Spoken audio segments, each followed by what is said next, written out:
Muy bien, vamos a darle la bienvenida al defensor del pueblo, Walter Gutiérrez, quien en una carta dirigida al gobierno señala y reflexiona sobre lo que ha venido pasando en el Ministerio del Interior y ha hecho ya algunas declaraciones adelantadas en El Comercio, por ejemplo, leo, y le damos la bienvenida. Defensor, ¿cómo está? Gracias por estar con nosotros.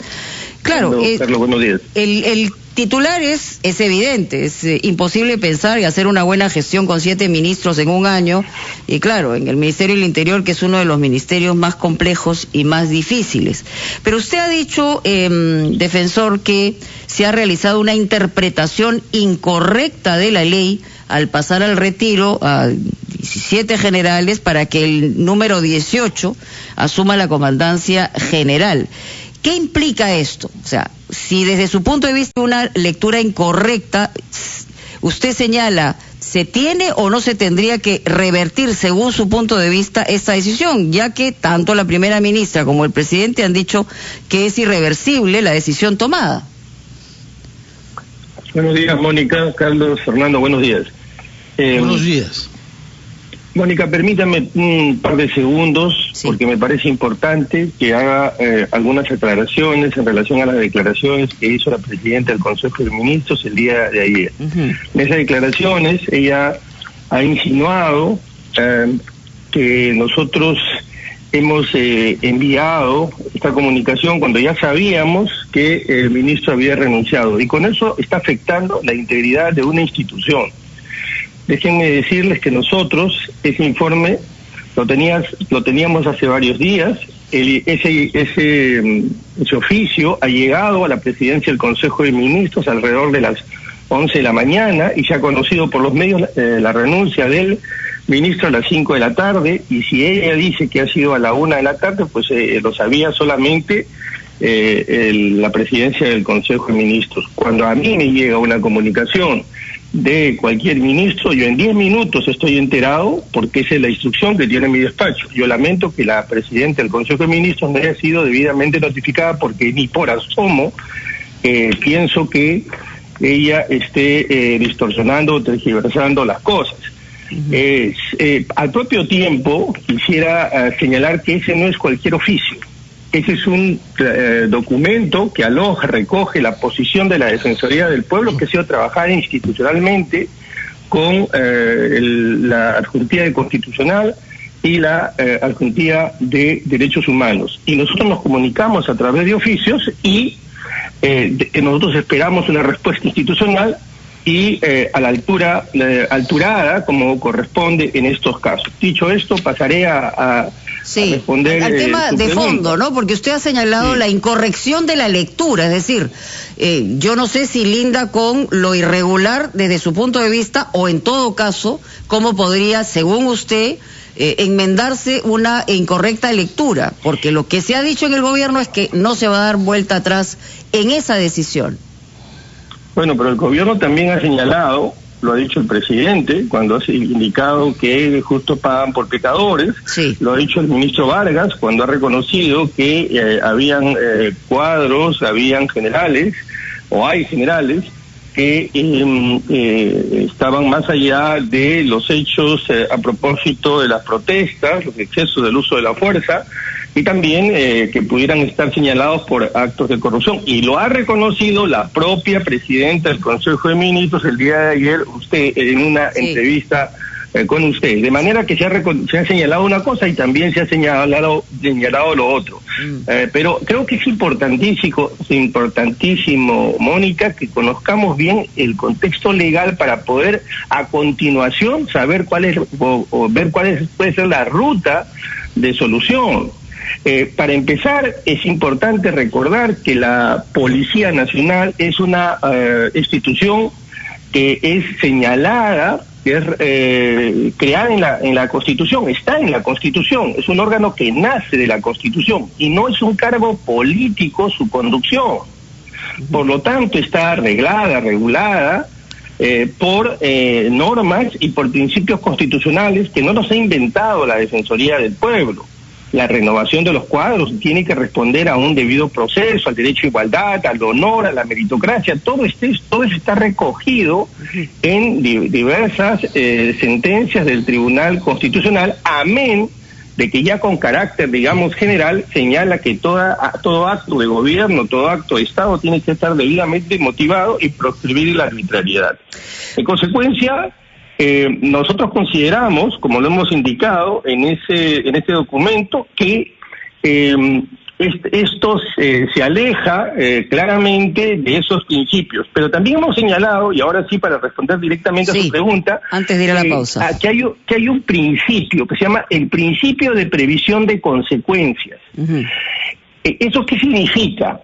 El tribunal ha señalado que cuando cualquier ente estatal toma una decisión, tiene que prever las consecuencias de esa decisión. Ahora estamos en un contexto y las decisiones que se tomen también tienen que prever las consecuencias. En su hora debieron prever que este era un pésimo antecedente de cara al futuro, no solamente para la policía, sino incluso para las demás fuerzas militares, para el ejército, la marina. Por eso es que usted ve que tantos jefes militares... Entonces, ¿cómo se subsanaría, según usted?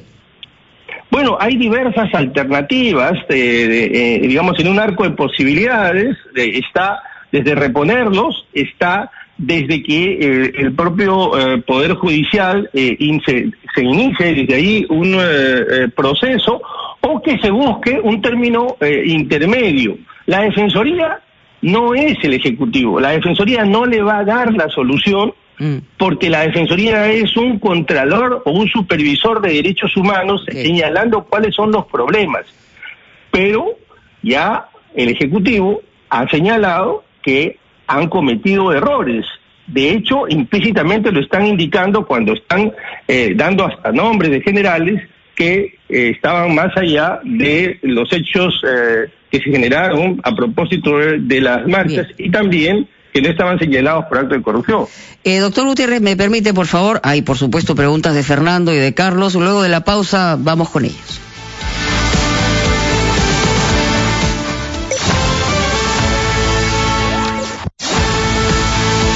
Muy bien, seguimos en ampliación de noticias a través de RPP, La Voz del Perú. La voz ahora la tienen Fernando Carballo y Carlos Villarreal. Fernando. Sí, gracias, Mónica. Doctor Walter Gutiérrez, buenos días. En la entrevista al diario El Comercio, a la que ha hecho referencia Mónica Delta, ¿usted considera que los derechos fundamentales de algunos de esos 18 generales de la policía han sido violados y deben ser resarcidos? Aunque dicen no necesariamente eso significa que sean repuestos en sus cargos. Pero al mismo tiempo señala de que esta crisis se inscribe en un contexto general de crispación de las relaciones entre el Poder Ejecutivo y el Congreso, pese a que el presidente Sagasti proviene precisamente del Congreso. Y dice usted que el Congreso debe comprender que la gestión parlamentaria también tiene límites. ¿A qué se refiere específicamente con esos límites de los que usted insiste que deberían ser respetados por el Congreso? Bueno, no existe poder ni institución exenta de control y que pueda exceder sus competencias y que no tenga límites. El titular del acto legislativo es el Congreso. Ese acto es el principal acto de poder. Dar normas es el principal acto de poder.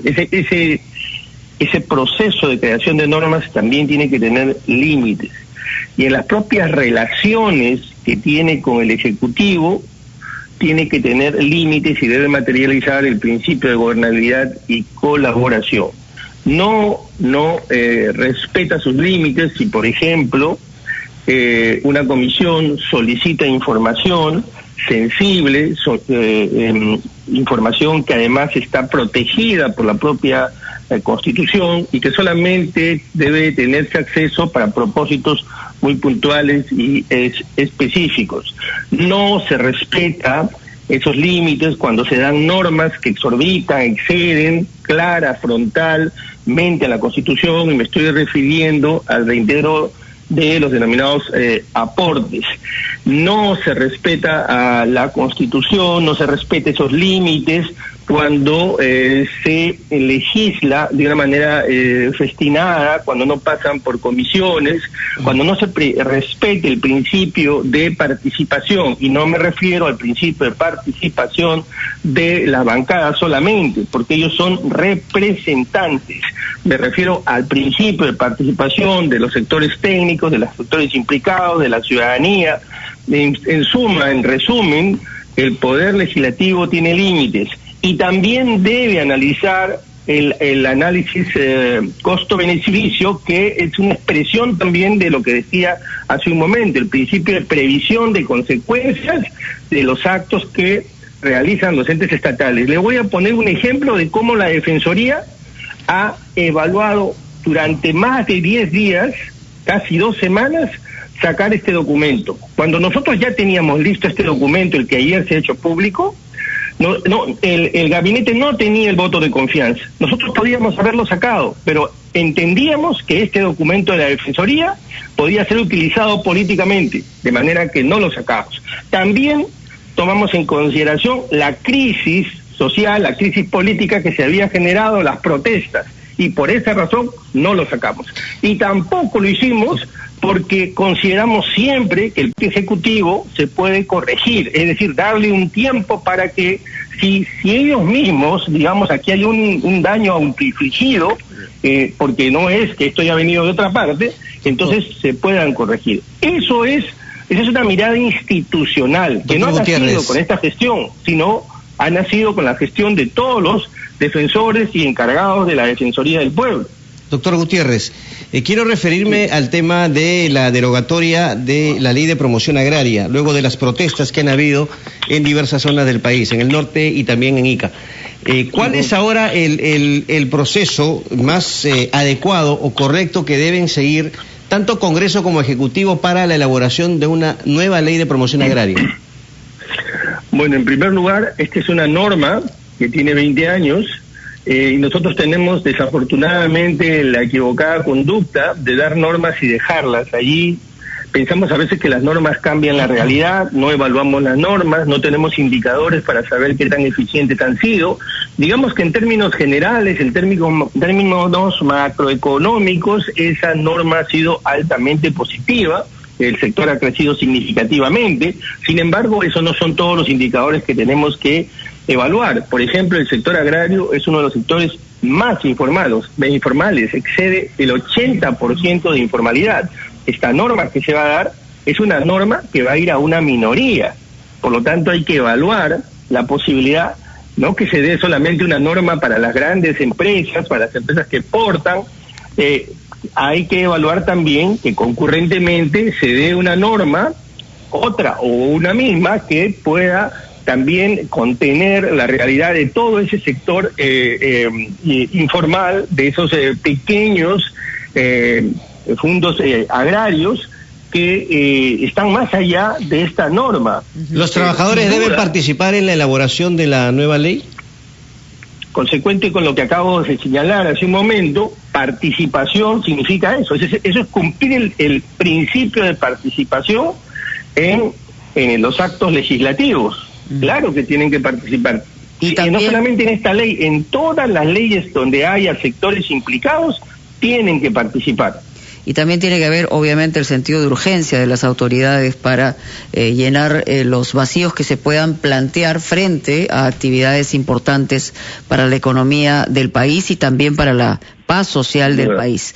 Muy bien, defensor, muchísimas gracias por estar con nosotros aquí en Ampliación de Noticias. Hasta cualquier momento vamos a titulares de esta hora y regresamos con más.